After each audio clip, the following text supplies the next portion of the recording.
Bonjour à tous, bienvenue sur ce webinaire de l'agence WAM. On est présent, on est trois. Anaïs Chauvigny, consultante RP chez l'agence WAM, puis également Nicolas Vieuloup, qui est directeur de l'équipe RP chez l'agence WAM. Ils se présenteront tout à l'heure. N'hésitez pas à nous dire en chat si vous nous entendez bien, à nous dire bonjour également. En tout cas, bonjour à vous. J'espère que tout va bien. Qu'il fait beau chez vous également. Voilà. On va parler aujourd'hui du titre qui est affiché. Le marketing d'influence va-t-il tuer les RP? Derrière ce titre un peu accrocheur, voire racoleur, on va plutôt parler en fait de la complémentarité qu'il peut y avoir en fait entre le marketing d'influence connoté influenceur sur Instagram, TikTok ou autre, et la discipline des relations presse, qui en fait s'inscrivent ces deux disciplines s'inscrivent vraiment dans la grande famille du marketing d'influence. Il est 46, on est 61 connectés. On va encore attendre 2-3 minutes pour que ceux qui sont en retard puissent se connecter. Et puis après, on va commencer tranquillement. Je vais vous lancer un sondage en chat qui tout simplement va vous demander quel type de marketing d'influence pratiquez-vous.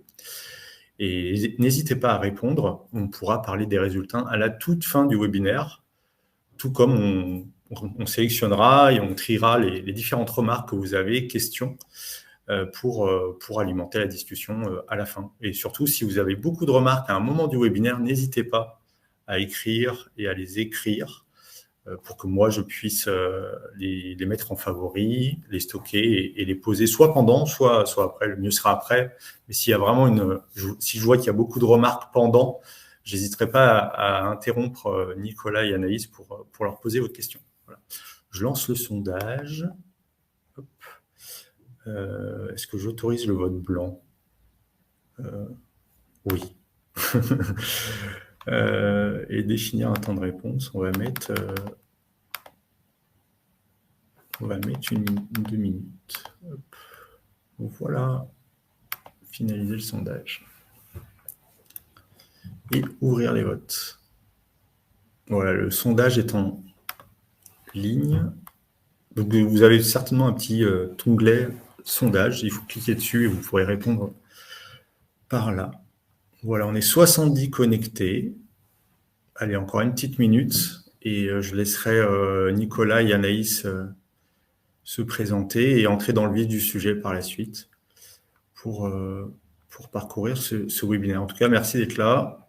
Et si vous devez partir pendant, souvenez-vous que vous avez le replay qui est disponible et que vous recevrez d'ailleurs par mail et que vous pouvez du coup réécouter ce que vous avez déjà écouté ou écouter ce que vous n'avez pas écouté. Voilà.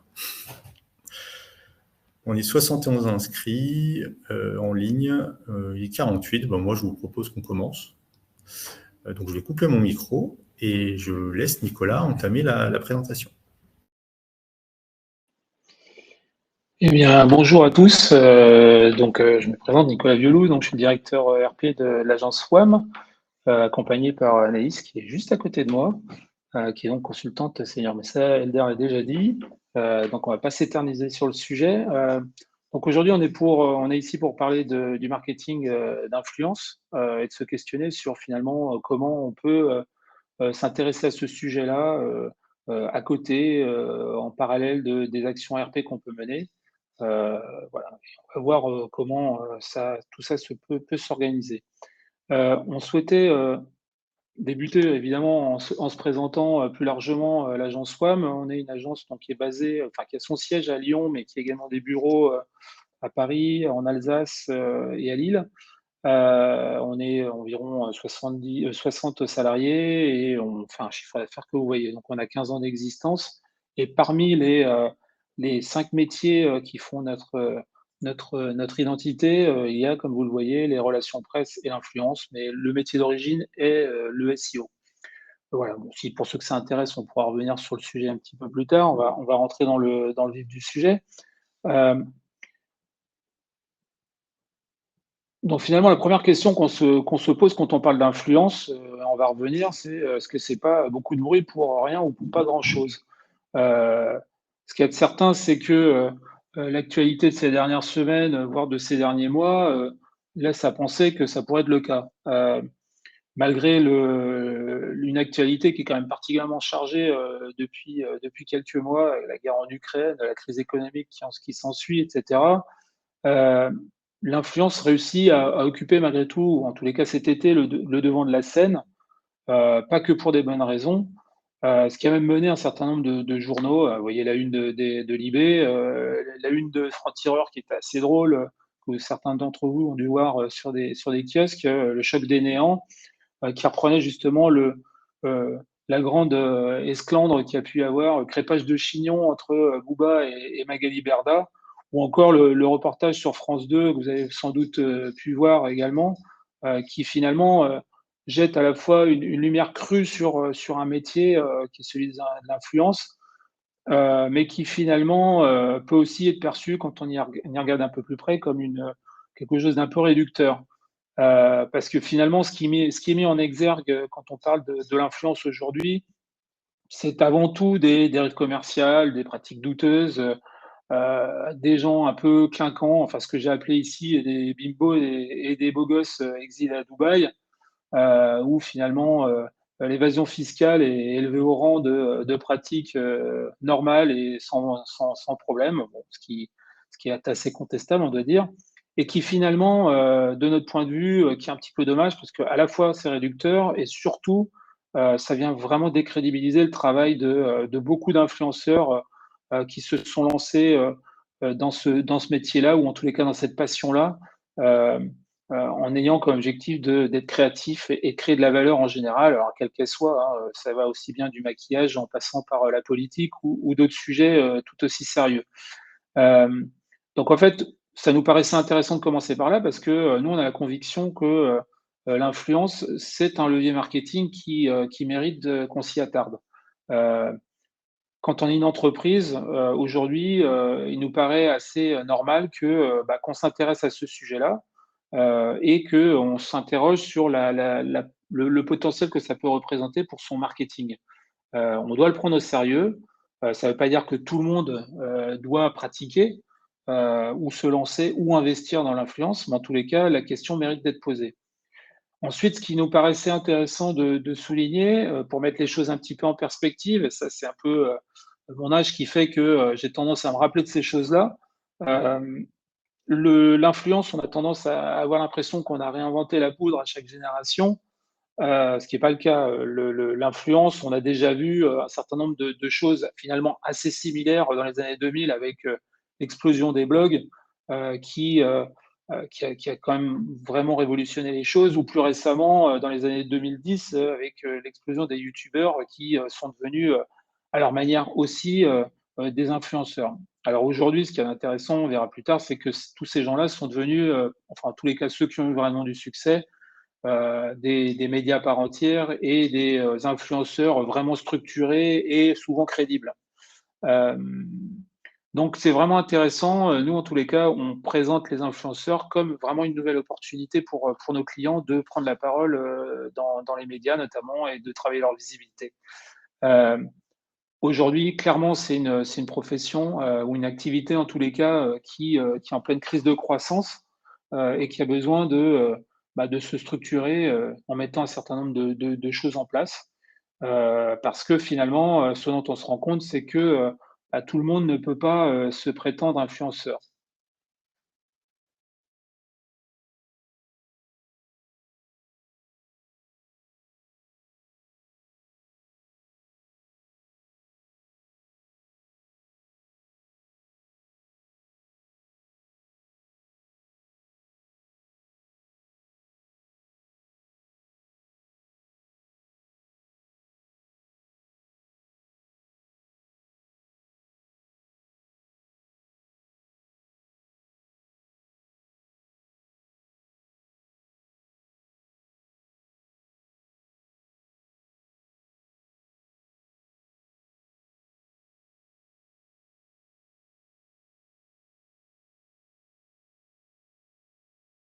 Ah, vous m'entendez?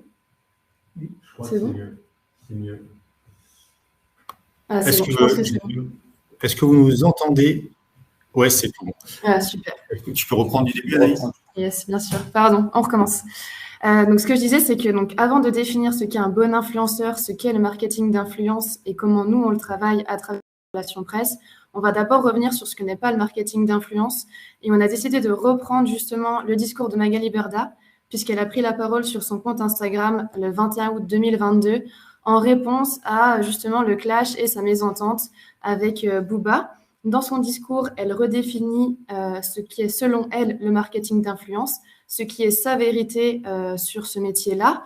Et donc, cette vidéo, elle a fait ce qu'on appelle un bad buzz, puisque plusieurs professionnels, enfin même des dizaines, des centaines de professionnels du milieu, donc du marketing, de la communication, de la publicité, ont repris sa vidéo et l'ont déconstruite point par point sur LinkedIn, sur Twitter ou sur leur propre réseau. Donc, on ne va pas reprendre ce qu'ont dit ces professionnels, mais l'idée, c'est vraiment de résumer tout ça et de retenir les éléments importants qui contredisent Magali Berda. Donc, la première chose, c'est que le marketing d'influence, ça regroupe bien plus de leviers que le simple partenariat, le sponsoring ou la promotion de produits. Il est nécessaire d'avoir un cadre légal pour faire du marketing d'influence. Le choix des marques également, le choix des influenceurs est essentiel. Qu'on soit une marque ou une agence, on doit travailler avec des influenceurs éthiques qui respectent leur communauté. Et contrairement à ce qu'affirme Magali Berda dans sa vidéo, le marketing d'influence n'est pas le seul canal, le seul levier qui permet à une entreprise de réaliser du chiffre d'affaires. Donc maintenant qu'on a vu ce que n'est pas le marketing d'influence, on va pouvoir définir ce que c'est. On a repris la définition de HubSpot, donc qui est une plateforme de CRM, qui nous paraît très juste, puisque HubSpot nous dit que le marketing d'influence s'inscrit dans une stratégie marketing, donc plus globale, qui a une réflexion derrière ce levier, qui permet bien sûr à une entreprise de faire une promotion, que ce soit de sa marque, de son produit, de son service, grâce à la notoriété d'experts, de leaders d'opinion, donc d'influenceurs ou de journalistes par exemple, qui vont diffuser les informations de la marque à leur communauté.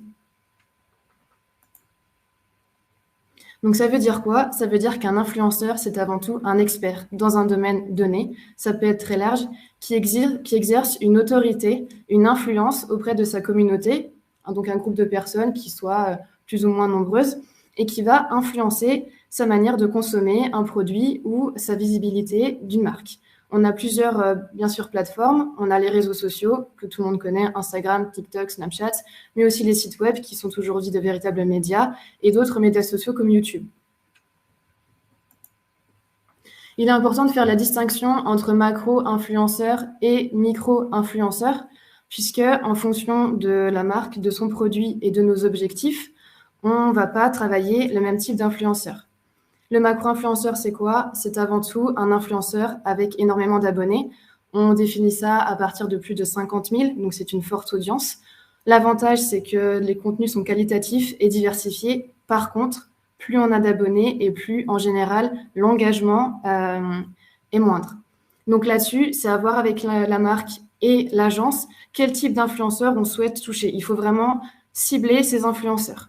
Et bien sûr, le contact avec ces influenceurs-là, qui sont énormément suivis, est beaucoup plus difficile, puisqu'ils sont bien plus sollicités. Ce qui est intéressant de voir, c'est également le micro-influenceur, qui, lui, a une communauté plus restreinte, bien évidemment. On cerne ça entre 5 000 et 50 000 abonnés, donc un public plus de niche, avec vraiment des experts dans des domaines spécifiques, on va le voir juste après, mais avec un engagement plus important, un échange plus authentique, que ce soit avec la marque ou l'agence, ou avec ses abonnés. On a voulu présenter quelques influenceurs là pour expliquer que peu importe le domaine d'activité qu'on exerce, le secteur dans lequel on évolue, on peut avoir des influenceurs dans n'importe quel sujet. Alors, ce sera plutôt des micro-influenceurs, mais pas que. Là, on a relevé 4 exemples, mais donc on a des influenceurs dans la mode vintage, dans le digital, dans le bâtiment, dans l'œnologie, bref, dans n'importe quel secteur. Il faut savoir les trouver et les travailler.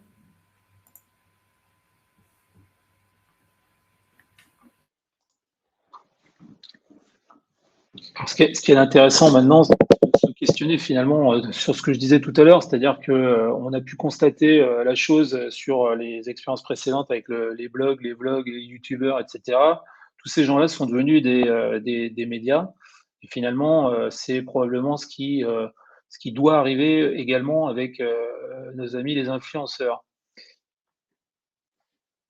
La première chose pour qu'ils deviennent des médias, c'est qu'ils prennent conscience de deux choses. Que finalement, son intention première à cet influenceur, c'est de créer une communauté et de l'engager. Alors, ça paraît enfoncer une porte ouverte, mais il y en a un certain nombre qui n'en sont vraiment pas à ce stade-là.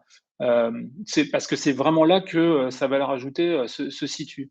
Euh, pour cela, cependant, sa valeur elle va être liée pas simplement à sa communauté, mais également sur, comme le disait Anaïs à l'instant, sur finalement les thématiques qu'il va choisir de traiter. Ça peut être aussi bien du business, des sujets type l'astronomie, la plomberie, quel que soit le sujet finalement. euh, on en revient toujours à ces deux éléments centraux que sont la communauté qui va se greffer autour de lui, communauté d'intérêt, hein, et puis toute la partie engagement qui est que les gens cherchent finalement à interagir avec celui qui émet l'information, qui est l'émetteur des choses qu'on va retrouver sur le compte de l'influenceur.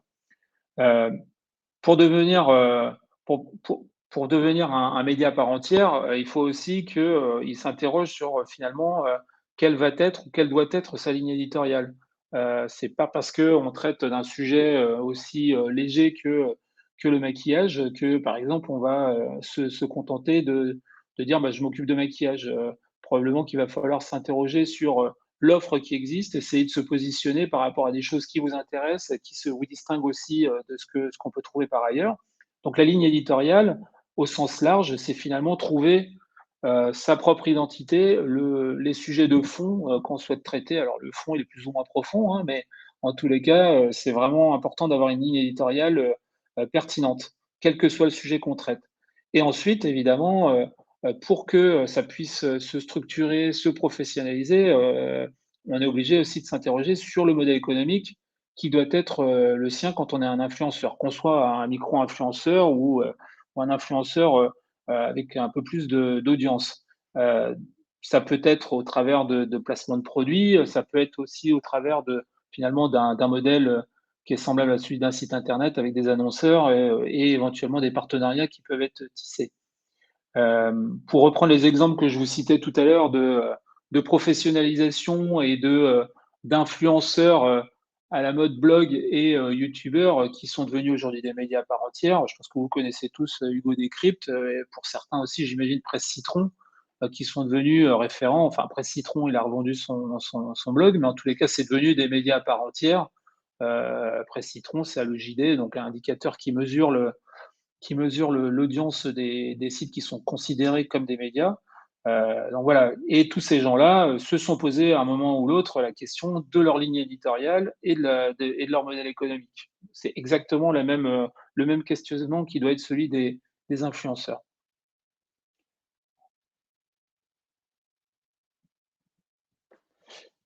Ensuite, ce dont l'influenceur doit impérativement se saisir, c'est la dimension pacte de confiance qui signe entre guillemets avec son audience. Comme pour tout média, la ligne éditoriale et le modèle économique ne peuvent pas se construire sur finalement une incompréhension ou une intention qui est pas claire vis-à-vis de sa communauté. Une communauté vous accorde de la confiance parce que vous donne un crédit dont vous devez vous montrer digne finalement.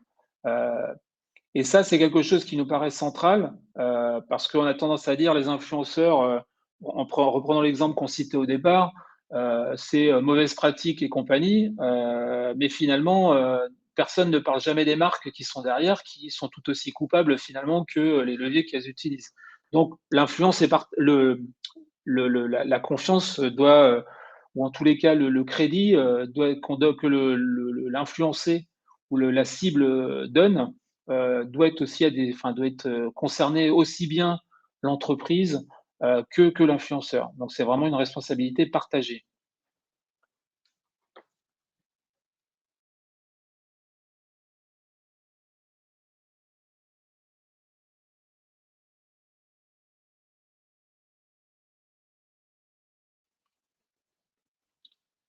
Ensuite, un élément qui est aussi extrêmement important, c'est celui de finalement de la nécessité pour devenir vraiment professionnel ou en tous les cas structurer le métier d'influenceur, c'est de prendre vraiment la mesure de ce qu'on est, de ce qu'on veut faire. Euh, et de la même manière pour les marques, contrairement à la situation qu'on peut observer encore aujourd'hui, euh, finalement, beaucoup de marques aujourd'hui sont dépassées par ces influenceurs et ne maîtrisent pas grand-chose finalement. Et on parle d'elles, ou on utilise leur marque, ou on utilise leur image, sans que ce soit vraiment consenti ou piloté par la marque. Donc, c'est vraiment important que chacun, donc non plus l'influenceur, mais la marque ou l'entreprise, se saisissent de sa communication et deviennent elles-mêmes les maîtrises, ou en tous les cas moteurs dans sa relation avec les influenceurs. Pour ce faire, on a pris quelques petits exemples qui nous paraissaient intéressants, notamment celui de Lacoste qui, pendant plus d'une décennie, finalement, a un peu subi l'utilisation qu'on faisait des vêtements et des produits qui étaient les siens par la jeunesse des quartiers, avec une image qui était pas contrôlée ou pas du tout contrôlée. Et c'est quelque chose qu'ils ont réussi, ou en tous les cas qu'ils ont, si, je pense qu'on peut dire réussi à inverser en reprenant la main, en faisant des partenariats avec un certain nombre de rappeurs qui leur ont permis à la fois de se déringardiser tout en étant moteur, qui pouvait se dire sur les réseaux, enfin en tous les cas plus qu'auparavant. Donc ça, c'est intéressant. Il y a aussi l'exemple de Boss, hein, avec cet influenceur italien qui aujourd'hui sévit sur TikTok, mais qui leur a permis aussi de bénéficier d'une cible de 125 millions, je crois, d'abonnés, hein, ou quelque chose comme ça, qui vient vraiment finalement une nouvelle fois les déringardiser, les faire toucher un public qu'ils avaient du mal à toucher jusqu'à présent, par le biais justement de cet influenceur qui véhicule des valeurs qui sont à la fois proches de celles de l'entreprise, mais aussi évidemment proches de celles de l'audience ou des cibles qu'ils cherchent à adresser. Et puis, bon, il y a l'éternel exemple de Red Bull que vous connaissez tous, avec justement toutes les actions qui ont pu être faites auprès de sportifs ou de sportifs de l'extrême notamment, et finalement de réussir à associer une image de marque aventure, plein air, etc., avec une boisson qui au départ était qui avait très très mauvaise presse, qui était considérée comme dangereuse, etc., qui en plus avait très mauvais goût, ce qui est toujours le cas. Mais n'empêche qu'aujourd'hui, ils ont une image de marque qui est complètement maîtrisée grâce à ce qu'ils ont pu mettre en place au cours des 10-15 dernières années.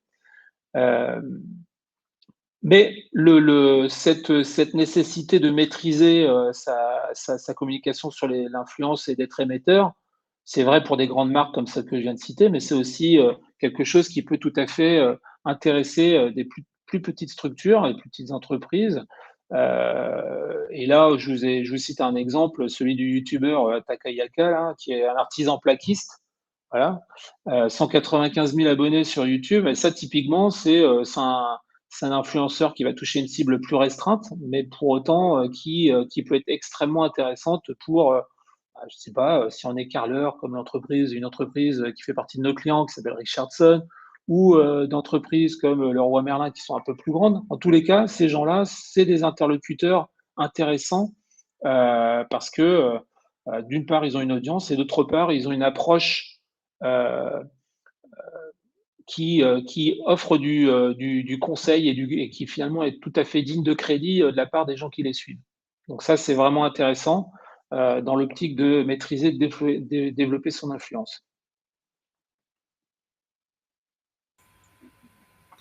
Donc vous allez nous dire, c'est bien beau tout ça, ces définitions, ces présentations, mais concrètement, comment est-ce qu'on met en place une stratégie, comment est-ce que on rentre en contact avec ces influenceurs, ces macro ou ces micro-influenceurs, qu'on soit une petite ou une grande entreprise.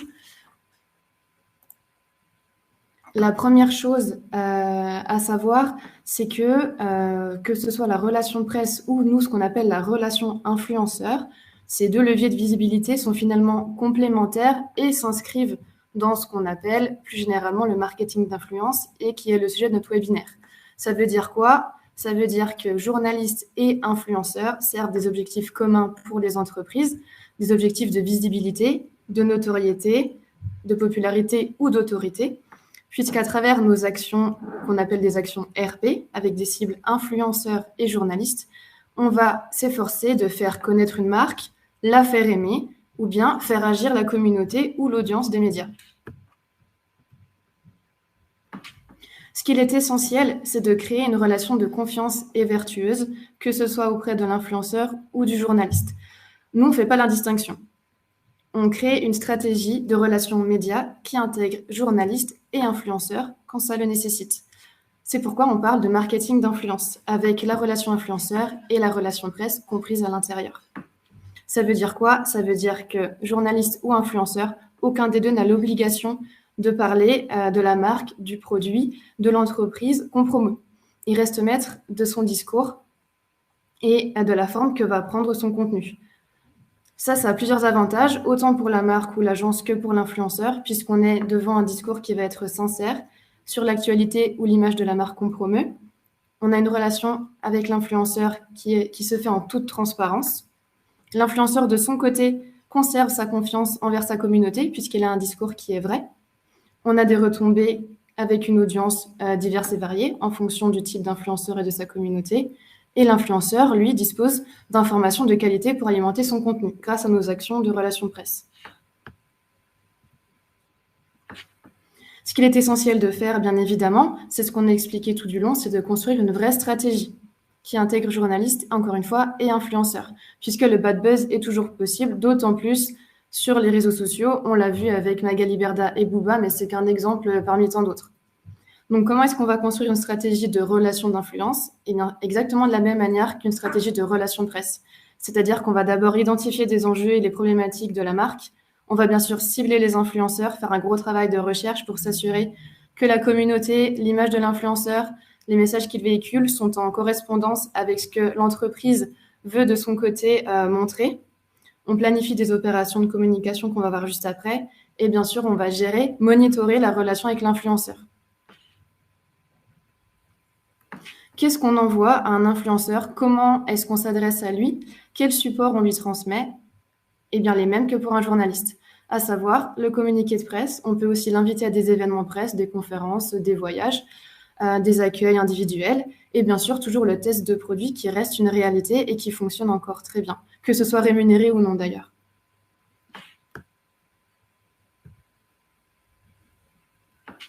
Ce qu'il faut également faire attention, c'est vraiment la mesure de ces résultats. C'est ça qui va nous permettre de savoir si ça a fonctionné, si l'influenceur qu'on a ciblé est le bon. Là aussi, on peut mettre en place différents KPI qui vont dépendre de notre objectif, donc de popularité, de notoriété ou de visibilité. Mais ce qu'on va s'attacher à vérifier, c'est bien sûr le nombre de personnes qui auront vu le post de l'influenceur, que ce soit les vues, les auditeurs ou les téléspectateurs en fonction du support sur lequel évolue l'influenceur. Les impressions, la tonalité et la qualité du contenu, qui est très important. Est-ce que c'est un avis positif ou négatif ? Car encore une fois, l'influenceur reste maître de son discours.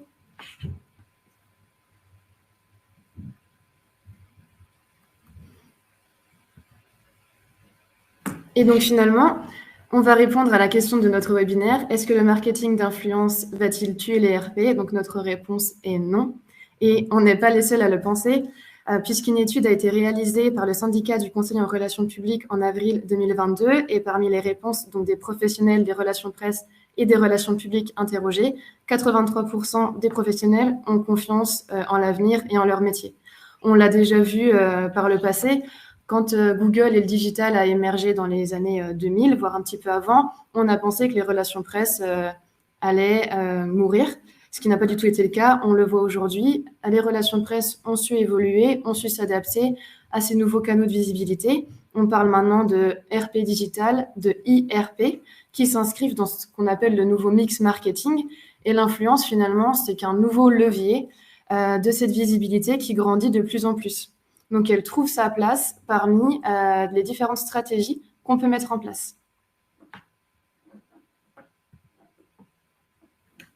En revanche, avec tout le bruit que l'influence fait au cours de ces dernières années par le prisme des médias ou par les réseaux sociaux, il a été essentiel de commencer à contrôler ce que font les influenceurs et aussi et surtout ce que font les marques et les agences avec les influenceurs. Donc, on a bien sûr toujours des journalistes qui voient, eux, d'un mauvais œil ces influenceurs qui émergent, qui se considèrent comme des médias 2.0 et qui sont aujourd'hui des médias 2.0 pour la plupart. Donc, on a le syndicat du Conseil en relations publiques, donc le SCRP, qui a créé une charte de la relation influenceur, donc qui là s'adresse avant tout aux agences d'influence et aux entreprises pour cadrer et définir les pratiques de la relation influenceur, du marketing d'influence, pour toujours une relation, un marketing d'influence plus vertueux et plus cadré.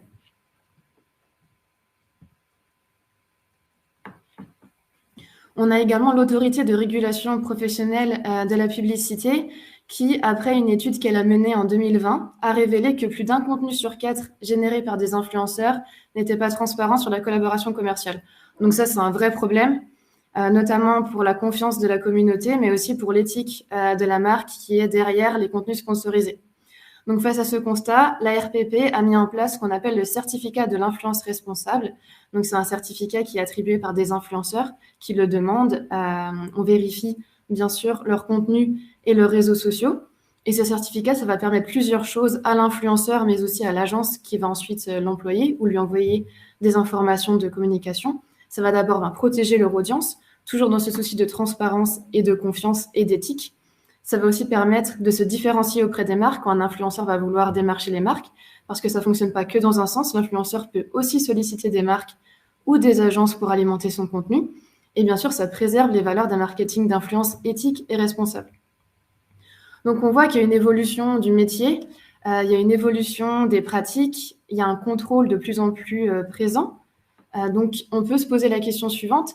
Est-ce que le métier d'influenceur, qui est aujourd'hui une vraie profession puisque des personnes sont rémunérées et c'est leur activité principale, leur unique activité, est-ce que finalement ce métier-là va nécessiter un diplôme, un certificat qui va être obligatoire pour les influenceurs afin qu'ils puissent exercer leur profession et parler des marques? Le débat est ouvert. Aujourd'hui, on n'a pas la réponse. On va voir comment évoluent les années, comment évolue le métier, comment évolue aussi notre pratique en tant qu'agence avec les influenceurs, les leaders d'opinion. Merci à tous pour votre écoute et nous sommes ouverts aux questions et aux débats. Merci Nicolas, merci Anaïs. Il y a eu quelques questions durant la présentation. Il y a Véronique qui faisait la remarque. On parle beaucoup de marketing, mais moins de communication finalement. Dans la transmission d'un message, donc vraiment de la pure communication, comment ça peut nous servir? Selon moi, ça change pas beaucoup les choses, mais peut-être que vous avez une réponse différente. N'hésitez pas à activer le micro pour qu'on vous entende bien. Moi, je peux commencer par une réponse de Normand. En l'occurrence, je pense que c'est toujours grand débat dans notre métier de savoir où s'arrête le marketing, où commence la communication et vice-versa. Les anglo-saxons, ils ont trouvé la bonne réponse à cette question, à savoir qu'ils utilisent un terme, c'est communications, qui regroupe les deux en fait. Et en l'occurrence, je pense qu'avec les influenceurs, peu importe si on appelle ça de la communication ou du marketing, finalement, c'est juste les objectifs et peut-être les indicateurs de performance, les fameux KPIs qui vont différer. Mais finalement, peu importe si on appelle ça du marketing ou de la communication, c'est surtout l'objectif en fait qui change. Dans un cas, ça va être du transactionnel, on va essayer de générer des ventes ou des inscriptions ou autre chose, une action. Dans l'autre, on va plutôt jouer sur un levier d'image, de notoriété, voire même d'autorité. Même si c'est vrai que pour l'autorité, on irait plutôt sur des médias plus classiques selon moi. Mais voilà. Je ne sais pas si c'est une bonne réponse. C'est ta réponse en tout Voilà. cas. Également, une question de Damien, et je pense qu'il fait écho à ce que tu disais, Nicolas, sur Lacoste, Ouais. qui demande comment on mesure la déringardisation finalement d'une marque. Et là, je suppose que c'est plus une affaire de social listening, où on peut voir à travers la veille comment les gens interagissent avec la marque finalement. Bah, de la même manière que ce que je viens de répondre sur la communication et le marketing, on peut en effet s'intéresser aux outils de social listening. Ça, c'est certain. Il y a un certain nombre d'outils aussi qui permettent de mesurer finalement la notoriété ou la perception d'une marque dans la clientèle. Je viens de voir un post là sur LinkedIn sur Renault qui a particulièrement amélioré son image et la perception que les Français ont de la marque. Donc ça se mesure aussi avec des outils, on dirait, purement marketing. Après, il y a d'autres leviers qui sont simplement dans le profil des gens qui rentrent dans les magasins et qui achètent les produits, hein. Ça, on a quand même des informations, que ce soit une boutique physique ou un achat en ligne. Les caractéristiques socio-démo de la clientèle, c'est des informations qu'on est susceptible d'avoir quand même assez facilement. Ouais, donc finalement, c'est plus une mesure, une approche sur le long terme qui dépasse bien au-delà le cadre juste du réseau social ou des retombées presse. Et ça se vérifie aussi dans les ventes finalement. Ouais, tout à fait. Puis, bon, ce qu'il faut dire aussi, c'est que le travail qu'on va faire en s'appuyant si on prend l'exemple de Lacoste, le travail qu'on va faire pour améliorer ou changer son image en s'appuyant sur des rappeurs, par exemple, c'est pas forcément non plus qu'un travail qui s'appuie sur des investissements auprès d'influenceurs. L'affichage, c'est aussi des relations presse plus classiques, voilà, c'est tout un tas de choses qui sont mises en place par la marque sur du multicanal et pas juste, c'est pas un outil miracle, hein, les influenceurs, hein. C'est pas parce qu'ils ont choisi euh, un rappeur pour représenter la marque que ça va changer tout du jour au lendemain, quoi. C'est un travail de plusieurs années et sur du multicanal en utilisant notamment le levier des influenceurs qui permet finalement sans doute d'une certaine façon de boucler la boucle. Ok, très bien. N'hésite pas à couper le micro. C'est pour éviter qu'il y ait un écho. Il y a eu des remarques, mais tout va bien. Il y a d'autres remarques que j'ai eues de mon côté. Bah, la question classique, où trouver son influenceur? Comment le chercher? Là, c'est vraiment la question de base et inévitable, bien. Anaïs, si tu veux y répondre. Ben, je dirais que ça dépend des moyens qu'on peut et qu'on veut mettre en place. On peut commencer d'abord déjà par étudier les comptes Instagram ou les autres réseaux sociaux des influenceurs. Grâce aux différentes barres de recherche, on va utiliser notamment les hashtags sur Instagram ou sur Twitter avec des mots-clés qui correspondent au type d'influenceur, en tout cas au type de contenu que l'influenceur véhicule. Et ensuite, la plupart du temps, on peut les contacter directement sur leur plateforme via des messages privés. Mais on a des outils qui sont beaucoup plus efficaces et rapides, notamment quand on est une agence de relations presse, qui nous permettent, nous, de constituer ce qu'on appelle les fichiers presse, donc des listings de journalistes, qui intègrent aussi des listings d'influenceurs, qu'on va rechercher en fonction de son domaine d'activité, du nombre de ses abonnés et du type de plateforme. Et de la même manière que pour les journalistes, on va constituer notre fichier d'influenceurs, qui peut être plus ou moins grand.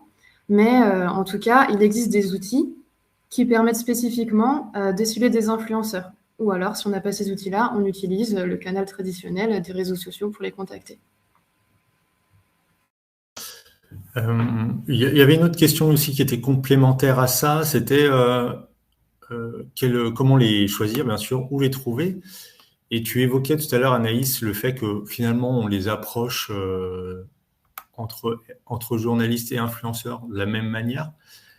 Il y a une remarque qui disait qu'il faut quand même avoir une approche plus personnalisée. Est-ce que c'est des choses que tu constates au quotidien également? Est-ce qu'il faut être un peu plus dévoué pour un influenceur ou pas par rapport à un journaliste? Je donnerai la réponse toute faite de « ça dépend ». C'est vrai que pour un influenceur, le rapport à sa communauté n'est pas du tout la même qu'un journaliste avec son audience. Sur l'influenceur, on est vraiment sur une relation de proximité et de confiance.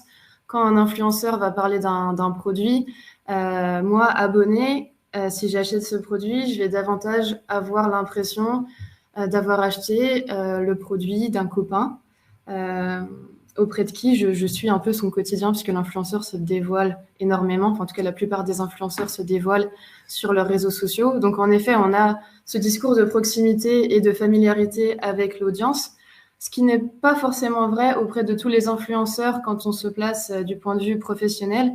Alors, bien sûr qu'il y a certaines marques qui vont contacter l'influenceur par un message sur Instagram, par exemple, à y avoir un discours très familier et très proche. Ça peut fonctionner ou pas. Ça dépend de la perception de l'influenceur. Ça peut être perçu comme un manque de professionnalisme ou alors avoir l'effet inverse et l'influenceur peut se dire « Ok, cette marque me connaît, elle est sympa, je vais discuter avec elle ». Donc, je pense qu'il faut tester le discours en fonction du type d'influenceur et surtout du type de sa communauté. Je suis pas certaine qu'on aborde un influenceur qui a 40-50 ans et qui parle, pour reprendre l'exemple de Takayaka, de bâtiments, de rénovation de construction, qu'une influenceuse ou un influenceur et qui va avoir une communauté beaucoup plus jeune. Je pense que le discours doit avant tout s'adapter au profil de l'influenceur et aussi au profil de sa communauté. Ok, très bien. Si je peux me permettre de rajouter quelque chose, je pense que finalement, tu disais tout à l'heure que ça se ressemblait beaucoup avec les journalistes, et même là-dessus, je pense qu'on a une fausse idée du travail des relations presse aussi, qui est que on a un communiqué de presse et puis on va arroser largement en espérant que ça porte ses fruits. C'est pas du tout comme ça que ça fonctionne en fait, hein. Le rapport de confiance qu'on essaie avec un influenceur, on fait exactement la même chose avec un journaliste, hein. Alors quand on le connaît pas, il faut y aller de façon à l'intéresser, à le séduire d'une certaine façon. Quand on le connaît, bah, souvent c'est beaucoup plus simple. Quand on a eu l'occasion de lui donner des informations pertinentes, intéressantes, qui lui ont permis d'écrire un papier derrière, les fois suivantes, bah, il a tendance à vous prendre vos informations plus facilement. C'est exactement la même chose avec un influenceur. C'est juste un rapport de confiance entre deux personnes qui ont quelque chose à y gagner. Le journaliste, lui, s'adresse à un auditoire différent, mais malgré tout, quand il écrit un papier, il s'engage aussi vis-à-vis des gens qui lisent. Donc, voilà, c'est finalement, c'est peut-être dans le média qu'on utilise pour les contacter ou le vocabulaire qu'on utilise qui est peut-être un peu différent dans certains cas, mais en réalité, la mécanique est un peu la même quand même. Ton micro, Nicolas. Il y a une autre question, c'est quel est l'investissement qu'il y a à prévoir avec les influenceurs? C'est Mylène qui nous demande. Alors, pour apporter une réponse à ça, si vous regardez complément d'enquête sur les influenceurs, il y avait, je crois que c'était Mila Jasmine, il donne l'exemple, pour une story, c'est entre 3 et 5 000 euros. À l'époque où le complément d'enquête est passé, parce que évidemment, ça a fait bad buzz et du buzz, et elle a pris beaucoup plus en audience désormais. Donc, elle a dû bien augmenter ses prix aussi. Une question de Christophe qui est, pouvez-vous préciser finalement ce que vous appelez les IRP? C'est quoi les relations presse digitales, les relations presse?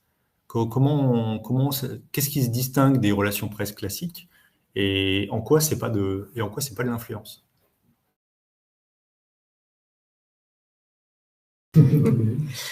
La réponse la plus courte, c'est le type de médias qu'on adresse. IRP, RP digital égale médias digitaux, donc site web, lemonde.fr, lefigaro.fr, pour ne citer que les plus gros. La réponse plus développée, c'est aussi l'objectif qu'on va avoir derrière. L'objectif avec des relations presse qu'on va appeler traditionnelles, donc auprès de médias papier, télé ou radio, on est avant tout sur un objectif de visibilité et de notoriété générale. Avec des IRP ou RP digital, on va aussi avoir un objectif qu'on appelle, nous, chez WAM, d'autorité. Donc, c'est ce qu'on appelle le positionnement du site d'une entreprise ou d'une marque sur Google.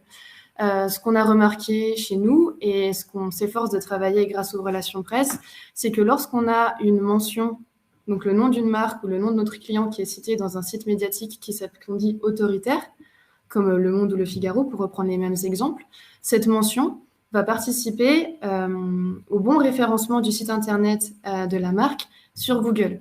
C'est encore plus vrai quand on a un lien qui va pointer depuis l'article du Monde vers le site internet de la marque. Donc c'est ça qu'on appelle IRP, et dans ces IRP, on intègre également ce qu'on appelle les médias sociaux, donc les réseaux sociaux et les influenceurs. Ce que dit Anaïs, ça renvoie à une autre d'ailleurs, au autre webinaire qu'on avait fait et conférence par le passé, qui était « Et si Google était le premier de vos influenceurs ?» Puisque parfois l'audience se trouve sur Google, l'audience de votre marque se trouve sur Google, et évidemment c'est là qu'il faut travailler les choses. Et ce que dit Anaïs est forcément important dans ce cadre-là. J'ai arrêté les votes du sondage de tout à l'heure. Et en fait, on voit que la complémentarité entre RP et influenceur, elle est assez acquise par la majorité, puisque j'ai lancé un premier vote tout à l'heure, puis je l'ai relancé par la suite, du coup on a 2 résultats. Mais voilà, il y a quasiment la moitié des personnes qui nous suivent, qui sont connectées aujourd'hui, qui activent les 2. Et qui c'est plus ou moins équilibré également, soit influence, soit influenceur. Et quand même certains qui font aucune des choses, aucun des deux. Et du coup, je suis bien curieux de savoir comment vous faites pour adresser une image auprès de votre communauté si vous activez ni influenceur ni RP. Donc ça sera intéressant d'en parler par la suite si vous avez des remarques, en tout cas sur le replay, ou si vous avez des questions à nous poser via les adresses mail qui vous seront partagées à travers le support. N'hésitez pas, elles sont écrites là sur la dernière slide. Et puis voilà, je ne sais pas si on a d'autres questions. Comment ? Ouais, une dernière question. Christine qui nous avait posé la question, quels outils, bases de données, de quels outils et de quelle base de données on dispose pour identifier et faire le suivi des relations, soit presse, soit influenceur. Mais je crois qu'Anaïs en avait déjà parlé un peu tout à l'heure. Si tu veux Oui, ce sont des outils qui sont spécifiques pour les agences de RP. Alors, le leader s'appelle Cision, qui propose différentes plateformes comme Lucky ou DataPress, pour ne citer qu'elles, qui sont des outils, des logiciels sur Internet qui nous permettent de rechercher des centaines de milliers de journalistes et ou d'influenceurs par le biais de différents filtres qu'on peut utiliser, donc que ce soit un filtre géographique, un filtre thématique, un filtre cible aussi, en fonction du type de personnes qu'on veut adresser, un public grand public ou professionnel. Donc voilà, on étudie tous ces filtres-là, on construit un fichier presse qui soit le plus efficace possible. Comme dit Nicolas, l'objectif des relations presse, c'est pas de diffuser un communiqué ou tout autre support presse à une base de données de 1000 ou 2000 journalistes et influenceurs, c'est vraiment d'avoir un fichier qui soit qualifié, qui nous permette avant tout de travailler efficacement et de créer une relation de travail et de confiance, un partenariat entre d'abord nous, agences et journalistes et influenceurs, et bien sûr derrière l'entreprise ou la marque qui va nous solliciter. Merci Anaïs. Question de Ulfa à 1 million d'euros. Pour une start-up qui veut se faire connaître mais qui n'a pas un gros budget, comment on fait pour se faire connaître dans la presse ? Ça, c'est une question intéressante. Dans la presse. Elle est précise dans la presse. Alors, question à 1 million, réponse de Normand. Une nouvelle fois. Il n'y a pas une solution, il y en a probablement autant que de challenges de ce genre, ce type de questionnement. Alors déjà, il y a une première chose, c'est se poser la question de savoir si c'est vraiment ça qu'il faut faire pour vous, est-ce que c'est vraiment des RP dans un premier temps. Faire des RP, c'est quand même un budget.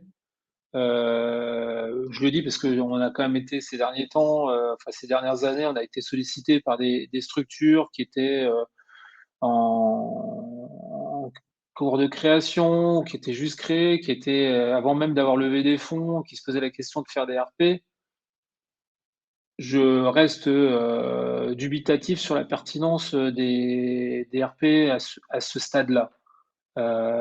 Parce que les RP, c'est pas un outil miracle. L'influence, d'ailleurs, c'est exactement la même chose, hein. C'est quelque chose qui doit s'inscrire dans la durée, en travaillant un discours, en travaillant une présence régulière.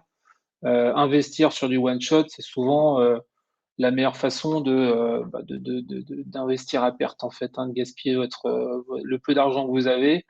Donc voilà, à manipuler avec précaution. Après, peut y avoir des cas de figure où ça s'avère pertinent, mais je serais tenté de vous dire que sans savoir ce que vous faites et quels sont vos enjeux, c'est compliqué de vous répondre de façon vraiment intelligente, quoi. On vient d'accompagner, par exemple, ces derniers mois, une entreprise, une école de cybersécurité qui s'est ouverte en septembre à Lyon, qui s'appelle CSB. Eux étaient en train de lever des fonds, n'avaient pas encore finalisé la chose. On a quand même trouvé pertinent la possibilité de faire des relations presse pour eux. Bon, il s'avère que ça a vraiment très très bien fonctionné. Évidemment dans la presse locale, mais aussi dans la presse nationale. Alors après, sur des cibles bien précises. Leur idée à eux, c'était de remplir les bancs de leur école et éventuellement de trouver des entreprises partenaires. Donc on avait évidemment adapté notre stratégie à ces éléments-là. Mais aujourd'hui, après 4 ou 5 mois de collaboration, les résultats sont bien là, quoi. Eux ont eu pas mal d'inscriptions, des entreprises qui sont venues vers elles, et puis un crédit qu'ils n'avaient pas avant de se lancer. Donc voilà, c'est vraiment du cas par cas. C'est compliqué de faire des réponses génériques. Peut-être que ma réponse, si on devait en parler, ce serait de vous dire plutôt de faire d'autres types d'investissements. Je ne peux pas vous dire. Si tu désactives, voilà.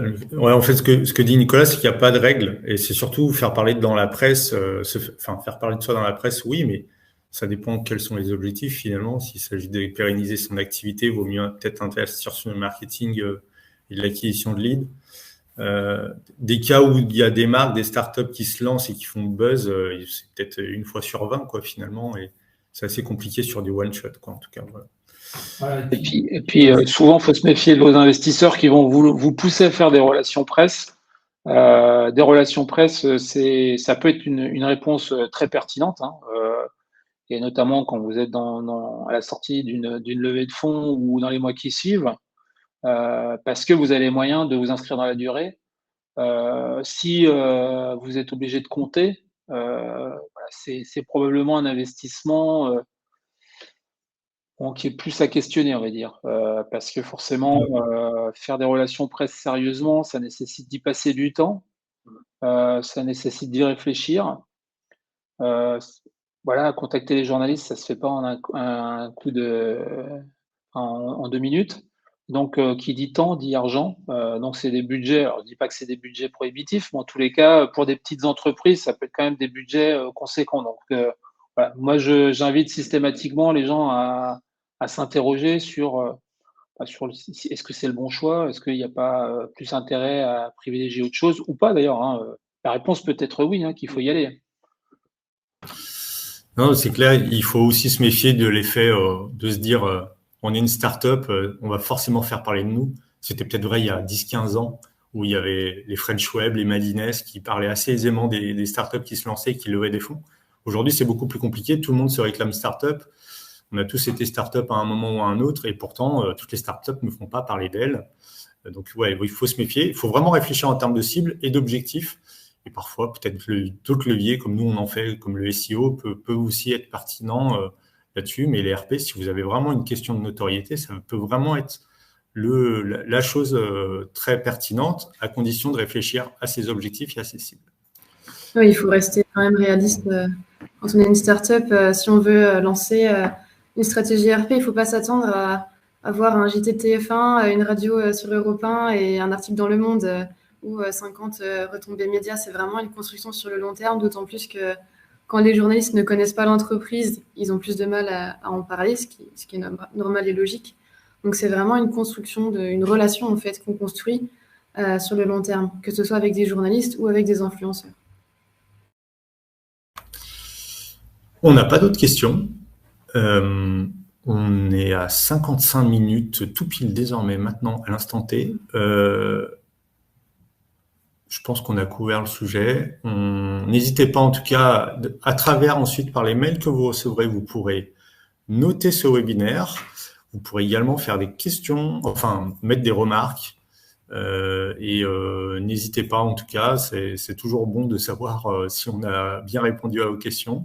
Et si vous avez des questions plus spécifiques sur les RP, comment faire parler d'une startup, ce genre de choses, n'hésitez pas à écrire à Nicolas et Anaïs, donc n.vielou@agence-wam.fr et a.chauvigny@agence-wam.fr et pourront répondre à vos questions.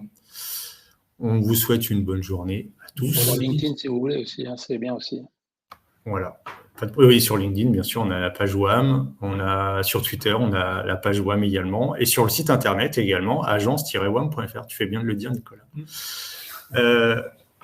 Bonne journée à tout le monde.